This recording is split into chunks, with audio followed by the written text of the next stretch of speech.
Seigneur soit avec vous.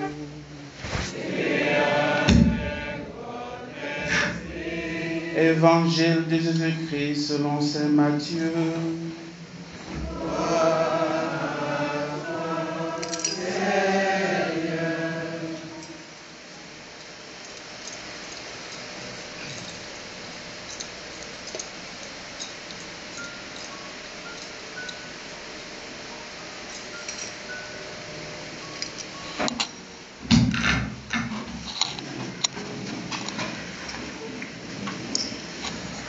En ce temps-là, Jésus disait aux grands prêtres et aux anciens du peuple, « Écoutez cette parabole. Un homme était propriétaire d'un domaine, il planta une vigne, l'entoura d'une clôture, il creusa un pressoir et bâtit une tour de garde. Puis il loua cette vigne à des vignerons et partit en voyage. Quand arriva le temps des fruits, il envoya ses serviteurs auprès des vignerons pour se faire remettre le produit de sa vigne. Mais les vignerons se saisirent des serviteurs, frappèrent l'un, tuèrent l'autre, lapidèrent le troisième. De nouveau, le propriétaire envoya d'autres serviteurs plus nombreux que les premiers. Mais on les traita de la même façon. Finalement, il leur envoya son fils en se disant, « Ils respecteront mon fils. » Mais voyant le fils, les vignerons se dirent entre eux, « Voici l'héritier, venez, tuons-le, nous aurons son héritage. » Ils se saisirent de lui, le jetèrent hors de la vigne et le tuèrent. Eh bien, quand le maître de la vigne viendra, que fera-t-il de ces vignerons? On lui répond, ces misérables, il les fera périr misérablement. Il louera la vigne à d'autres vignerons qui lui en remettront le produit en temps voulu. Jésus leur dit, n'avez-vous jamais lu dans les Écritures, la pierre qu'ont rejetée les bâtisseurs est devenue la pierre d'angle? Cela, l'œuvre du Seigneur, la merveille devant nos yeux. Et aussi, je vous le dis, le royaume de Dieu vous sera enlevé pour être donné à une nation qui lui fera produire ses fruits. Acclamons la parole de Dieu. Alléluia, alléluia.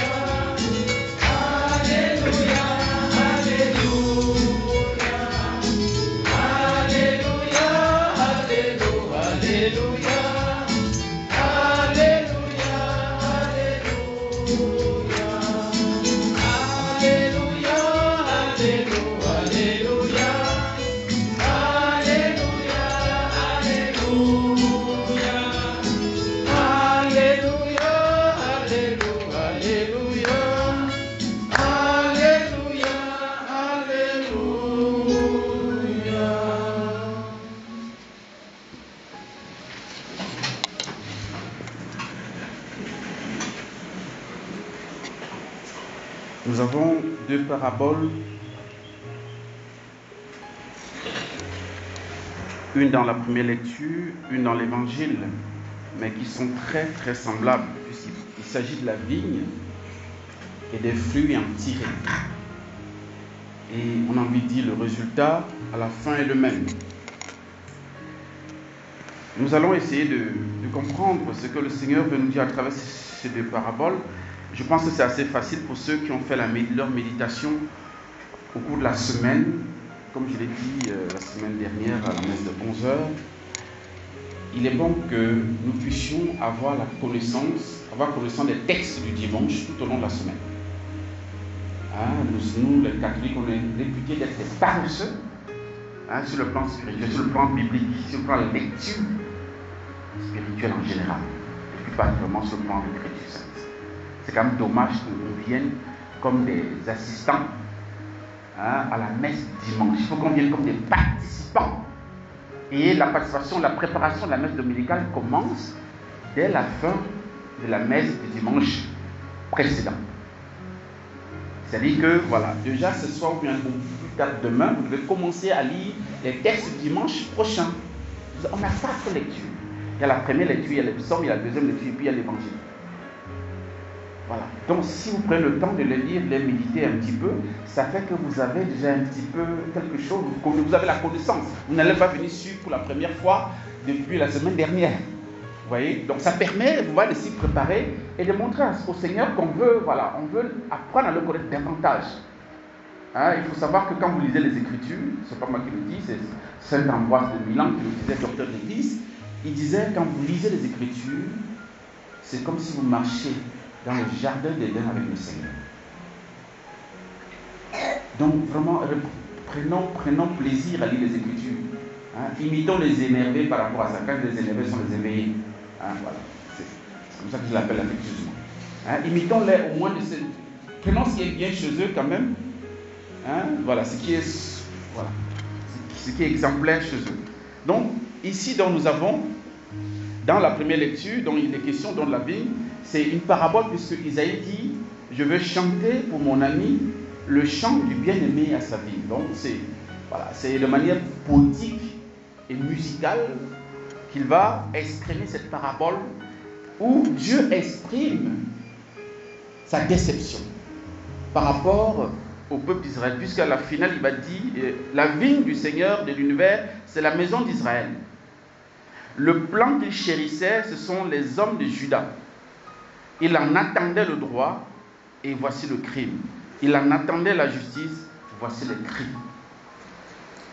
Et pourtant Dieu a choisi. Pour que vous compreniez bien, c'est que Israël, c'est un peuple assez particulier dans tous les sens possibles.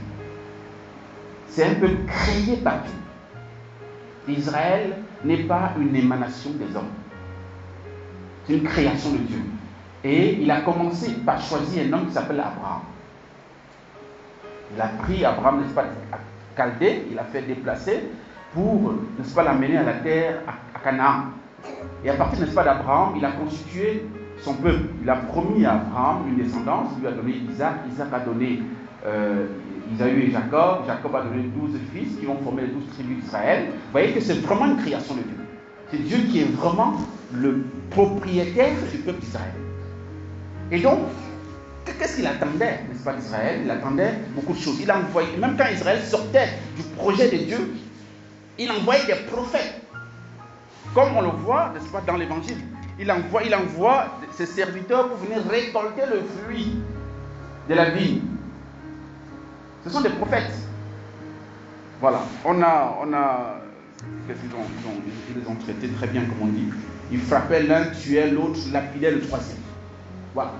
Et puis en plus, il a encore envoyé de nombreux prophètes. Les Jérémie, les Isaïe, les Amos et tout ça.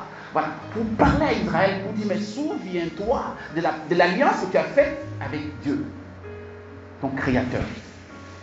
Et le projet de Dieu, c'était quoi? C'était que Israël, non seulement soit fidèle à l'alliance, mais que Israël soit le porte-parole de Dieu dans l'humanité. Que Israël puisse étendre le salut, la foi au Dieu un, à tous les peuples de la terre. C'était la mission d'Israël. Israël n'avait pas pour mission de se cantonner sur lui-même. Mais c'est comme ça qu'ils ont compris la mission. En fait, c'est pas s'ils ont compris d'ailleurs. En fait, ils ont voulu vivre en autarcie. Ils appellent les autres les goïms, les étrangers. Vous êtes les goïms, les impurs, etc., etc. Nous, on est les parfaits, nous, on connaît le vrai Dieu et tout ça. Alors qu'ils avaient pour mission, ils avaient pour rôle, pour fonction, de manifester à tous les peuples qu'il y a un seul Dieu sur la terre. Vous connaissez l'épisode de Jonas, hein? Jonas est envoyé à Ninive, il ne veut parler. Vous voyez? C'est un peu prototype, c'est un peu, ce qui nous montre bien, n'est-ce pas, la mentalité d'Israël en ce moment-là. Et donc, Dieu finalement décide d'envoyer son héritier. En fait, même pas l'héritier, il envoie le fils, c'est écrit le fils, il envoie son fils. Il s'est dit, bon, ils respecteront mon fils. Tu parles. Hein? Tu parles. J'aime souvent dire que avant que Jésus ne vienne, il y a eu un conseil divin. Parce que le plan a échoué. D'abord, le plan a échoué. Le plan B, quelque part, a échoué aussi. Parce que Dieu a créé Adam et Ève sans péché. Hein? Ils ont péché. Dieu a dit, on ne va pas les abandonner, on va faire quelque chose. Donc, il a repris un peu. On a vu l'histoire de Noé et tout ça, et puis ça ne va pas toujours avec la tour de Babel. Après, il prend Abraham pour constituer ses peuples et tout et tout. Là, toujours, ça ne marche pas. Avec les prophètes, ça ne marche pas. Il envoie les prophètes, ça ne marche pas. Ils vont dire, il faut qu'on s'asseye, on réfléchisse. Conseil divin, ils sont 3, Père, Fils et Saint-Esprit. Donc ils s'asseyent, ils se disent, mais on fait comment avec ces gens-là? Il y a plusieurs possibilités. Soit les extrémistes, et puis on n'en parle plus, c'est fini, parce que ces gens nous donnent le mot de tête, depuis qu'on les a créés, c'est compliqué. Ou bien, bon, est-ce qu'il y a une solution, est-ce qu'il y a encore une dernière solution qu'on peut trouver pour les sauver? Et puis, ils ont réfléchi, ça a discuté, le Saint-Esprit a donné son avis, le Fils a donné son avis, le Père a donné son avis, et tout. Finalement, il y a un qui a dit, bon, moi, je propose un dernier plan. Moi, je vais descendre. C'est qui? Jésus. Voilà. C'est pas Jésus, c'est le Fils, parce qu'il n'a pas encore le nom de Jésus. C'est quand il s'incarne qui prend le nom de Jésus. Hein? Le Fils, il dit, bon, je vais descendre. En fait, ou bien, je ne sais pas si c'est lui qui a proposé, ou bien alors quelqu'un a dit, bon, ou bien c'est le Père qui a dit, il faut que quelqu'un de nous descende. On s'incarne, et puis on devient... Alors ils sont regardés, qui va descendre? Voilà, c'est un peu comme ça. Et puis Jésus s'est prononcé, je vais y aller. Je vais y aller. Là, je pense que c'est le jackpot, parce que c'est Dieu qui s'incarne. Et puisque je vais faire les miracles et tout ça, non, forcément ils vont me suivre, il n'y a pas de souci. Tu parles. Ah. Nous savons le résultat, il a fini à la croix. Il a fini à la croix.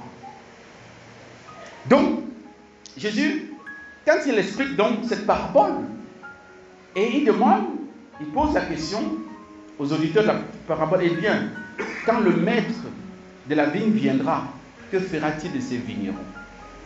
Que fera-t-il? Et la réponse est toute trouvée. Et si nous tous on était là, on allait dire la même chose.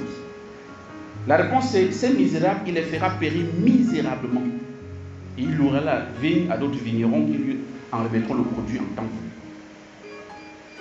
Et Jésus reprend la parole et dit, n'avez-vous jamais lu dans les Écritures, la pierre qu'ont rejetée les bâtisseurs est devenue la pierre d'angle? C'est là l'œuvre du Seigneur, la merveille devant nos yeux. Le Fils qui est venu pour demander à Israël le fruit de sa mission sur la terre, qui a été crucifié, Dieu a transformé cet assassinat, ce meurtre, en merveille devant Dieu. La vengeance de Dieu est différente, radicalement différente de la nôtre. J'en profite pour vous le dire. Dieu ne se venge pas comme nous. Dieu ne fait pas de œil pour œil, dent pour dent. La vengeance de Dieu, c'est la miséricorde. C'est ça, c'est pourquoi Jésus dit, c'est une merveille devant nos yeux. C'est-à-dire que personne ne peut comprendre ça. Comment un Dieu contre qui les hommes sont tournés va se venger de ces hommes-là en envoyant son Fils justement mourir à leur place, en leur nom, pour les racheter. Jésus est mort pour ses bourreaux. Et ces bourreaux, c'est qui? Ce n'est pas ceux qui l'ont crucifié, hein? C'est vous et moi. C'est l'humanité dans les Adam et Ève, au dernier homme qui existera avant son retour glorieux. Jésus est la réponse à nos crimes, à nos infidélités, à nos ingratitudes, à nos inconversions, à nos impénitences. Dieu se venge en aimant. Seul le bien, seul l'amour peut détruire le mal. Le mal ne détruit jamais le mal. Si on pouvait le comprendre de manière définitive. C'est pourquoi Jésus nous dit, soyez miséricordieux comme votre Père céleste miséricordieux. Autrement dit, frères et sœurs, si tu es quelqu'un, un va en guerre, tu es champion de œil pour œil, dent pour dent, enlève le nom de chrétien. C'est ce que ça veut dire. Tu ne te comportes pas comme l'enfant du Père. Tu te comportes comme l'enfant de l'adversaire. Donc vous connaissez très bien le nom. Parce que lui, c'est beaucoup, hein. Et c'est même plus même. Donc nous avons intérêt à nous restituer dans notre relation avec Dieu. Comment je réagis? Comment je vis ma relation avec Dieu dans le milieu où je vis? Et donc, Jésus est la réponse du Père à l'ingratitude, au crime, à la méchanceté de son peuple. Et Jésus de dire, le royaume de Dieu vous sera enlevé pour être donné à une nation qui lui fera produire ses fruits. Jésus s'adresse au chef des prêtres, au chef religieux, juif. Le royaume de Dieu vous sera enlevé pour être donné à une nation. C'est quoi cette nation, à votre avis? Qui connaît? Qui peut m'aider? Quand Jésus parle de la nation, oui, il y a une main là-bas, derrière, je ne vois pas tellement la tête, je vois la main. Oui. C'est quoi cette nation? Oui. Je crois que c'est Clémence. Elle se cache bien, je crois. Oui. C'est le peuple de Dieu. Oui, plus précisément. C'est l'Église, merci. Un banc pour lui, s'il vous plaît. C'est l'Église. C'est cette nation que Dieu a choisie pour poursuivre et pour produire les fruits qu'il en attend. Qu'il attendait d'Israël. Et c'est quoi ces fruits, frères et sœurs? Ce sont des convertis. Ce sont ceux qui vont accueillir la foi. Ce sont tous ceux qui sont loin du Seigneur. Et l'Église a pour mission de les rassembler en son sein. D'en faire des fils et des filles de Dieu. C'est ça le fruit que le Seigneur attend de l'Église. Et attendait d'Israël. Israël qui était un peuple choisi, élu, béni, qui devait annexer, entre guillemets, ou alors, bon, annexer c'est un peu péjoratif peut-être, voilà, qui devait rassembler, voilà, dans la seule foi du Dieu unique, le peuple de la terre, qui n'a pas honoré. Et l'Église aujourd'hui a pour fonction de le faire. Mais l'Église, c'est qui?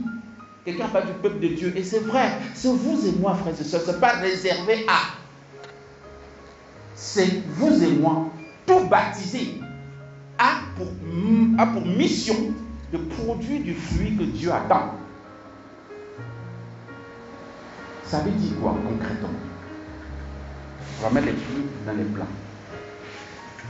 Vous avez des enfants qui ne sont pas baptisés. Ça veut dire que vous refusez de donner le fruit que Dieu attend de vous. Et vous êtes, excusez-moi, je pèse les mots, vous êtes des criminels. Vous qui ne faites pas baptiser votre enfant très tôt, depuis très tôt. Moi, je suis partisan de la maternité, la paroisse, la maison. Vous finissez la coucher, vous passez d'abord à la paroisse. On baptise l'enfant avant qu'il rentre à la maison. C'est une manière de vous dire l'urgence du baptême est fondamentale, c'est non négociable. Ça dépasse le lait maternel. Ça dépasse l'école. Les catholiques qui disent non, mon enfant qui va grandir va choisir, lui va faire catéchèse, n'importe quoi. N'importe quoi. Tu n'es pas catholique, je suis désolé. Tu es tout sauf catholique. Et tu es quelqu'un qui est, je dirais quoi? Tu fais ce qu'on appelle non-assistance à personne en danger de mort éternelle. Ce n'est pas danger de mort, non, éternelle. Parce que tu refuses de donner Dieu à ton enfant. Pourtant, tu donnes le bonbon, tu donnes le biberon. C'est quoi ça, le biberon? Ça sert à quoi? Donne-lui l'essentiel. L'essentiel, c'est Dieu. C'est la vie éternelle. Vous refusez de donner le fruit à Dieu lorsque vous ne permettez pas à vos enfants de recevoir Dieu. Tout simplement. Frères et sœurs. Vous vivez en concubinage. Vous refusez de donner le fruit que Dieu attend de vous. Vous ne pouvez pas recevoir le corps de Christ. Parce que vous vivez en concubinage. Jésus dit, la pierre qu'ont rejetée les baptiseurs est devenue la pierre d'angle. Mais si tu ne reçois pas Jésus qui est dans l'Eucharistie, tu comptes ta vie sur quoi? Il est la pierre d'angle sur laquelle toute la bâtisse s'élève. Toute ta vie doit être fondée sur lui. Là, tu ne produis pas de fruit. que le Seigneur attend de toi.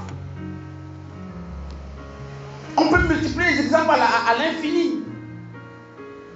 Dans ton lieu de travail, tu es chef de service. Comment tu traites avec tes collaborateurs? Quel comportement tu as? Qu'est-ce que tu produis? Est-ce que, et tant soit peu ton comportement est capable de les attirer à ta foi?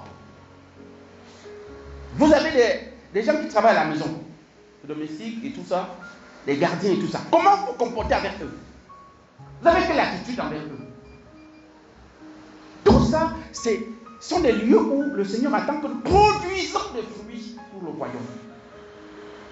Qu'est-ce que nous en faisons? Qu'est-ce que nous faisons, frères et sœurs? Il faudrait vraiment qu'on fasse un examen de conscience par rapport à ça.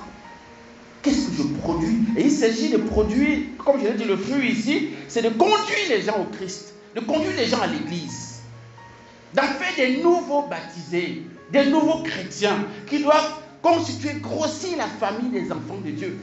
C'est ça le rôle de l'église et le rôle de chacun de nous, puisque nous sommes fils et filles de l'église. L'église, ce n'est pas une mythe, ce n'est pas les murs. C'est nous. C'est nous. Et Dieu, tous les jours, descend demander les fruits. Tous les jours. Donc il nous faut nous restituer par rapport à la manière dont nous produisons le fruit du Seigneur. Et puis, quelqu'un me disait, c'est une méfie spirituelle qui a la grâce de parler avec Jésus. Jésus lui disait, un jour, je crois que c'est vrai, que dans toutes les familles, il s'est débrouillé pour trouver au moins une personne. Pour que cette personne soit la lumière de toute la famille. Que cette personne attire la famille à sortir de l'ombre pour le connaître.